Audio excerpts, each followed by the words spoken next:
Welcome to this week's this weekend episode of Go Team Score Points, a podcast that started because the news is a lot and maybe learning about sports would be nice. In each weekend episode, we learn about an NBA player and play a game that we made up. It's our best episode yet. Let me tell you about Clippers head coach Ty Lue, or Ty Lue. Let me tell you about this guy. He was a player and a coach, very successful in the NBA. Yeah. Tell me what you know about Ty Lue. So he played for the Lakers, who played the Sixers in the 2001 NBA Finals. Okay. Allen Iverson was on that team. Oh, yeah. Lakers are big favorites in that series. And the Sixers actually won game one of that series. And it was and then I think the Lakers won the next four. But Allen Iverson made a shot. Tyronn Lue was guarding him and doing a really good job. And Allen Iverson was an unbelievable player. So Allen Iverson made a shot, and while Tyronn Lue was trying to defend him, he fell down. Ty Lue fell down, and the shot went in, and Allen Iverson stepped over him in the most disrespectful way you could possibly imagine. I did see it's a meme. Oh, is it? Were you going to talk about that? I don't think so. Okay. I did some math. And so he's been hired as a player or a coach for 40% of the teams in the NBA. Wow. I know. Wow. Yeah. That's not what I thought you were going to say. What did you think? 40% of his life or something like that, but probably more actually at this point. Because I wrote down, here's how I did the math. I wrote down every team he has coached or played for. And then I divided it by the total number of NBA teams. And I rounded about 40%. You probably multiplied by 100 after that, because you probably got 0.4. Yep. And I was like, he's over 400. He's over 400 for his career. Yeah. Okay. So Ty Lue, although a lot of people call him Ty Lue. Okay. I'm going to call him Mr. Lue. I don't know. Coach Lue. Coach Lue. He's a highly regarded NBA coach and former player, best known for leading the Cavs to their first NBA championship in 2016 by overcoming a 3-1 deficit. He's recognized for his elite in-game adjustments, calm demeanor, and as a two-time champion player with the LA Lakers. Did you know? First of all, do you know what first cousins once removed means? You do know that? Because you have a big family. Yeah, we have a lot of tentacles in our family. So it's your first cousin's child. Yes. Yeah. Do you know who his first cousin once removed is? Probably. I've heard this. It's someone really good, right? Yeah. You're going to say it and I'm going to go, God, I knew that. Who is it? You're going to be so excited. Okay. It's Jayson Tatum. I did know that. You knew it? I did know that. Yeah. So that must mean Tatum's parent is Ty Lue's first cousin? Yes, exactly. So they share. So his cousin, Ty Lue's cousin, is Justin Tatum. That's Tatum's dad. Yeah. So they have the same. So their grandfather. Tatum's grandfather is Ty Lue's dad. No, Tatum's great grandfather is Ty Lue's grandfather. I think that's how that works. I'm going to draw a picture later. We're going to figure this out. That's right. I'm going to do the family tree. I just nailed it. Don't worry about it. You got it. Yeah. So he was a player. I counted the Nuggets just to make my stats sound better. Okay. But he was traded on draft nights from the Nuggets. This was in 98. Okay. Yeah. Then he played on the Lakers, then the Wizards, then the Magic, the Rockets, the Hawks, the Mavs, the Bucks, then back to the Magic. That was 1998 to 2009.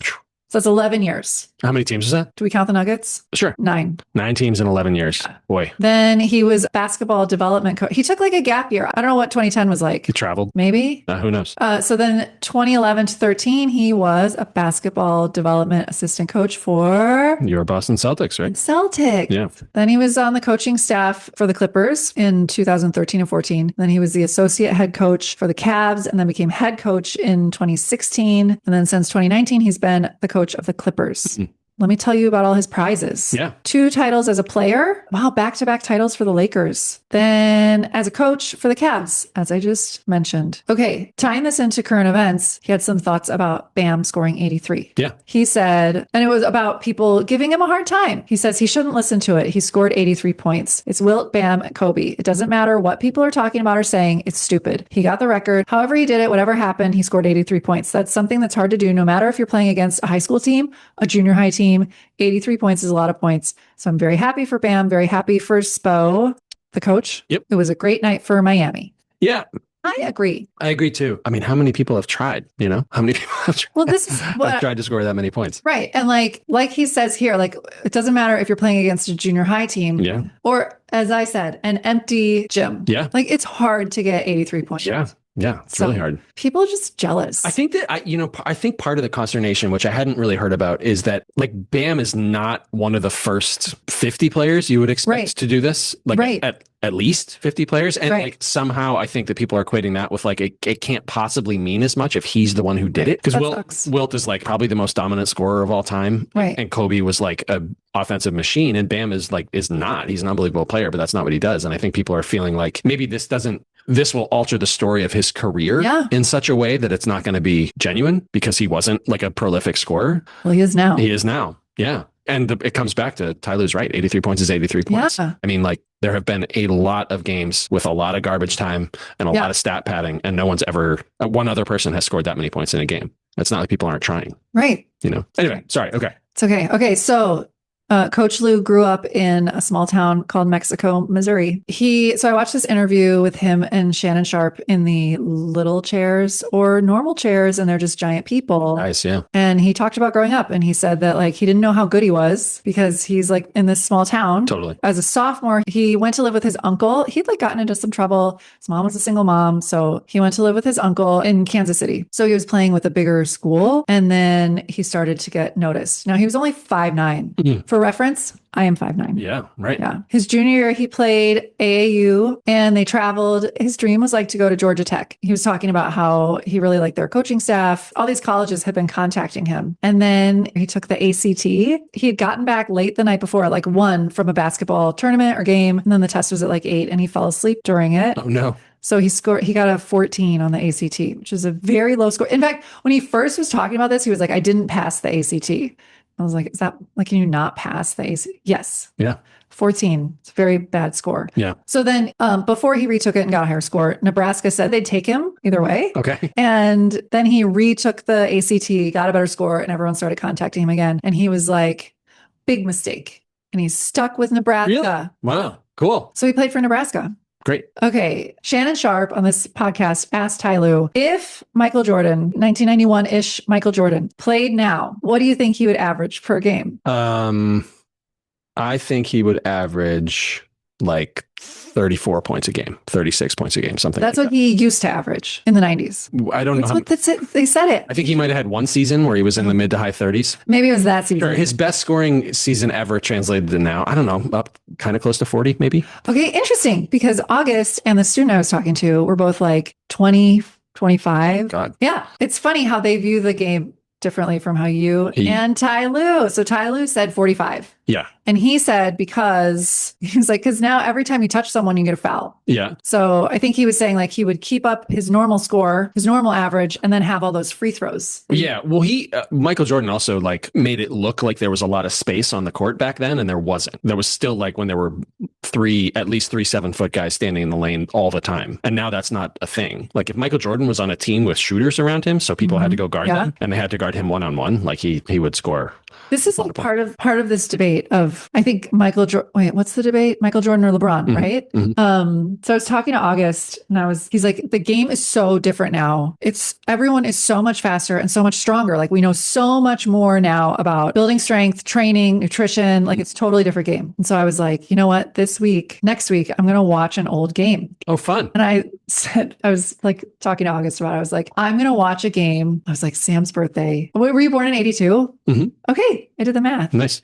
No, you want to watch a game from the 90s. He said that because he said no one debates about the 80s. Yeah, right. The debate is about 90s basketball. So I'm going to watch an old game this week. But the argument's flawed because Michael Jordan would also know everything about nutrition and fitness that they know now. You think? You don't think advances in like no, but he was playing now. If you're trying to compare eras, you have to put his knowledge. Oh. I think they were saying like just time travel him to now. Oh, that doesn't hold any water. Because time travel isn't real? Among other things. Sure. But also because like you can only play in the era with the equipment and the knowledge that's then. Also, LeBron didn't come into the league as a 3-point shooter and the game changed and he changed with it. Like Michael Jordan in the 90s made 6 3-pointers and a half of a finals game. Like he would have figured it out. He would have figured out how to incorporate that into his game for sure. Is this going to be our YouTube short this week? It should be. It should. We'll get so many. Yeah. Maybe like 2 or 3 comments. Let's argue it up. Do you have a stance on who is the GOAT? Jordan. Yeah. Okay. Yeah. You can reach us at goteamscorepoints@gmail.com. Yeah. That's Sam. You do it. I love it. Yeah. It's so bold. Yeah. I mean, it's got to be. I don't know. It doesn't have to be Jordan. Like you can have a conversation about LeBron. I think LeBron had a better career. There's no question that LeBron had a better career. No one's ever had a career like his. Yeah. But Jordan's ceiling, I don't think relative to the rest of the league at that time, I don't think there's a comparison. Okay. Yeah. Interesting. Yeah. Yeah. That's, and Ty Lue has no partner or children. Okay. So that's all I have. Thanks for telling me about Ty Lue. That was the most interesting thing I heard all week. You're welcome. Okay. You ready? Yeah, I'm ready. So we have some March Madness celebrations. Okay. We have TV shows, sitcoms, and meat. The meat is the most Meat's going to be a little unwieldy. Let's do sitcoms. Okay. This was hard. Every time I fill out a bracket, I'm like, that's not who I want in the final. Right. That's how I feel every time. Okay. So the top left quadrant, you have Cheers versus The Office, Arrested Development versus South Park. I took Cheers. Who'd you pick? The Office. Yeah. We haven't really done The Office. I know it's funny. What? Yeah, I know. Oh my gosh. You really should. But Cheers is pretty formative for me. It was Boston, like a lot of that's Boston sports. So The Office is really good. Yeah. Okay. And then Arrested Development or South Park? What'd you pick? I do like South Park a lot, but I picked Arrested Development. I think it's very funny. Oh, as a Coloradan, you went. know. Yeah, that's hard. That's hard. No, The Office versus Arrested Development. Yeah. And then who'd you pick for that? This is one of those things I kind of wanted to change because I put The Office. Yeah. But then I was like, ooh, I don't know. I kind of like Arrested Development. Yeah, I took Arrested Development. I think ultimately it's funnier. Okay, so that was one of your final four, was The Office. Yeah. Mine was Arrested Development. I like your bracket better, but okay. The Southwest bracket was Friends versus Golden Girls. Yeah. What'd you have? Listen, I know this is terrible. I put Friends, but here's why. Because the Golden Girls was like popular. I was a little too young to like really love it. Me too. Do you know this? That my sister used to get really mad at me because we would get home from school first and we would watch the Golden Girls, which we were not allowed to do. You weren't allowed to watch it. No. And then I would get the theme song stuck in my head and I would sing the theme song and she'd be like, you need to go outside like now, like go outside and get that song out of your head. And then the bottom bracket was Roseanne versus Malcolm in the Middle. I want nothing to do with Roseanne, but I picked Roseanne. Yeah. Because that is the show we watched. Because of what she said. You don't want anything to do with her? Yeah. I also had Friends and Roseanne. Who won that one for you? Friends. Me too. Yeah. Okay. So then it's, for me, The Office versus Friends. I had Arrested Development versus Friends. That one was easy for me. That's The Office. Okay. I had Friends. Oh. I don't feel great about that, but I watched a lot of Friends. I found that show really funny. The Northeast quadrant, we have, The Cosby Show versus The Simpsons and Community versus The Larry Sanders Show. I think like if I was going to go back and watch a sitcom, I think that might be the one. I've heard like really, really good things about that show, but I picked Community because I have not watched Larry Sanders Show. I also picked Community for the same reason. And I did not love Community. Jim loves it. Yeah. I didn't love it either. I didn't love it. And then Simpsons. I'm sure you had Cosby. I have The Simpsons too. The Simpsons was a big deal for me. Yes, I love The Simpsons. And then I put The Simpsons one against Community. Yep, me too. Okay, so then the bottom right. I bet you had Sex and the City over 30 Rock. Incorrect. Really? I thought you hadn't watched 30 Rock. Oh, I have watched so much 30 Rock. We watch it again and again. So you had 30 Rock over Sex and the City. Did you like Sex and the City? I've watched all of Sex and the City and it does not hold up. Oh, bummer. And then Seinfeld versus Louis, you had Seinfeld. Yes. I didn't like Louis. I watched like maybe one or two episodes and it didn't grab me. I like Louis. Probably because I wasn't in the same room with him. Yeah, because he was grabbing himself, I think. I did not. That was unintentional. Okay. So did you have Seinfeld over 30 Rock? No, No, you did not. You did not. I had Seinfeld. You were Simpsons versus 30 Rock and that's a tough one. That was really tough. Yeah, that is hard. And I went with The Simpsons. Wow. I know. I think maybe because I've been quoting it for 30 years. Yeah. I had Simpsons versus Seinfeld on that side, and that was my final. Whoever won that was going to win the whole thing. Seinfeld. So who'd you? Seinfeld. Oh my gosh. I can't believe that. That show was that show. I mean. Oh, I can't. Okay. I know them all by heart. So then Seinfeld beat Friends in the end. Okay. I don't. Yeah. Okay, my final was The Office versus The Simpsons, and The Simpsons won. That's good. Yeah. That's good. It's good. But okay, Meat Madness. This is a huge bracket. Huge bracket. So here's the one note that I have is the first matchup, top left, first matchup is brisket versus short ribs, which would be a fantastic final. Those are like two of the best cuts of meat, but it was the beginning, so I had to pick. I could give you 10 guesses and you would not get my final. Ugh, okay. I didn't even finish this because I was so uncertain. You know why? Because I was so embarrassed when I was filling this out. Oh, really? Because I was like, what kind of trash person puts breakfast sausage all the way to the finals? Me. Oh, you had breakfast sausage in the final? That's so good. It's so far. There was a beef bracket. Yes. There was like a cured meat-ish bracket. Is that right? Yep. And then there was kind of a catch-all, which had some chicken stuff and some seafood. Yes. And then there was a pork bracket. Yeah. So give me your last two in the beef bracket. Tenderloin and hamburger. Okay. How about you? I had short ribs and hamburger. Okay. Who won that for you? It was undecided as of right now. I was like, I can't, because I think it was going to be hamburger. Well, every once in a while, so embarrassing. Every once in a while, Ben sends me a text. He's like, "How good are hamburgers?" I'm like, "They're so good." Like, yes, and like it's so accessible. It's so easy. Like tenderloin, I feel like I have to know how to cook. That's you do. Yeah, hamburger, like I'm just doing it. So having said all of that, I had short ribs beating them because good short ribs are like just ridiculous. What about your cured meat / lamb? Final four were sausage, Italian sausage, breakfast sausage, and prosciutto. I don't really like prosciutto. I think it's okay. I think it's too chewy. Yeah. I had venison, lamb chops, breakfast sausage, and leg of lamb. Oh, very different. What? That's so different. Yeah. Then I narrowed that down to Italian sausage and breakfast sausage. And then breakfast sausage won. I had lamb chops versus leg of lamb. Sausage was a little bit hard for me because I don't eat it. It all has breadcrumbs and sugar. But anyway, so I had lamb chops versus leg of lamb, and I picked lamb chops. My final two on that side of the bracket are short ribs versus lamb chops. Okay. And you had hamburger versus breakfast sausage. Okay, so then you can give me your last four on the pork one. Pork. I have pulled pork, ribs, Spam, and chops, pork chops. Spam. Okay, I was just talking to Ruby about this. It's a miracle. It's not a miracle. It is just I feel like I'm being very vulnerable right now, talking about like it's okay. Sausage and hamburger and Spam. Spam doesn't make it very far in my bracket, but okay. So I had pork belly, which we make a lot of at our house. I had pork rinds, which I knew you'd pick that. We eat a lot of in the summer. I had bacon. Wait. Oh yeah. Spam beat bacon for me. Oh, okay. Sorry. When was the last time you had Spam? It's been decades. So it's so good. It's so good. I'm not kidding. Good. It's like really we started buying it during COVID because everything was weird in China during COVID, but Spam was available and we started making it. It was like, you fry it? Yes. Yeah, it's really good. It will kill you faster than anything else on this list. Probably. So I had bacon versus pork chops. Okay. And I had pork belly versus pork rinds. Did you tell me who won? No. Okay, go. It was pulled pork versus Spam, and I picked pulled pork. So I love pulled pork. I'm taking a little pride in that because we feed you pulled pork a lot when you come over. So I had pork belly beating pork rinds, and I had pork chops beating bacon. And then in a bit of an upset, I had pork chops over pork belly. Well, that's a surprise. Yeah. Do you ever make pork chops? Not here. The reason that they're so high on this is because Wild Harmony Farm pork chops, Ben's Farm pork chops are like some of the best food that I've had. They're really incredible. We're taking a time out for our sponsor. Yeah.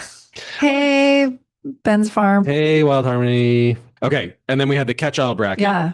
There was some chicken. There was some turkey. Yeah. A lot of seafood. Yeah, that's it. Okay. So give me your final four for that one. Okay. So my I had chicken breast versus chicken thighs, which I don't like. Really? Chicken thighs. And cod versus salmon. And then I narrowed it down to chicken versus salmon. And then salmon won. Okay. I had turkey versus scallops, but I really like chicken thighs. I had turkey versus scallops, and then I had chicken wings, which did not make it out of your first round, I'm sure. No, it didn't make it. I didn't even write that down. You took duck over. Yeah, because we lived in China. We had you probably had really good duck. All the time. It's really good. Yeah. And then I had salmon as well. I'm from Maine. People think I should love lobster. I don't really get it. It's like a lot of work for not that much food, and it's not that great. I hate seafood. Yeah, me too. I don't really like seafood either. So I like salmon and I like scallops. Yep. But anyway, okay. So then I had chicken wings beating salmon, and I had turkey beating scallops, and then I had turkey beating chicken wings. This is because when it says turkey, I'm picturing how I make a Thanksgiving turkey, which is like really good. Really, really good. We'll do it sometime. Yeah, we should. Yeah. Okay. So my final four were short ribs, lamb chops, turkey, and pork chops. And I don't like this final four because the bracket would not have looked, if it was like the number one seeds, beef would have been spread all over. Okay. Lobster wouldn't have made the tournament, but whatever. What was your final four? Hamburger, breakfast sausage, pulled pork, salmon. Okay. You have like a processed side of your bracket and a not processed side of your bracket. I like that. Anyway, okay. Yeah. So short ribs beat lamb chops for me. That was expected. Whoever won the beef bracket was going to be in the final. And then pork chops beat turkey. That makes sense. What did you have? What was your final? So breakfast sausage beat hamburger and pulled pork beat salmon. So my final two were breakfast sausage and pulled pork, which is very random. You had... I bet breakfast sausage won. No, pulled pork won. Pulled pork won. Wow. So I had, in a big upset, pork chops beat short ribs because I love beef, but those Wild Harmony pork chops, wildharmonyfarm.com. Okay. Good bracket. Good game. That was a great game. Did we do it? We did it. Good job. Good job. Thanks for listening to the Weepisode of Go Team Score Points. Today's episode is edited by Irish. Information came from Shannon Sharp's podcast, Club Shay Shay, and the Knuckleheads podcast. You can reach us at goteamscorepoints@gmail.com.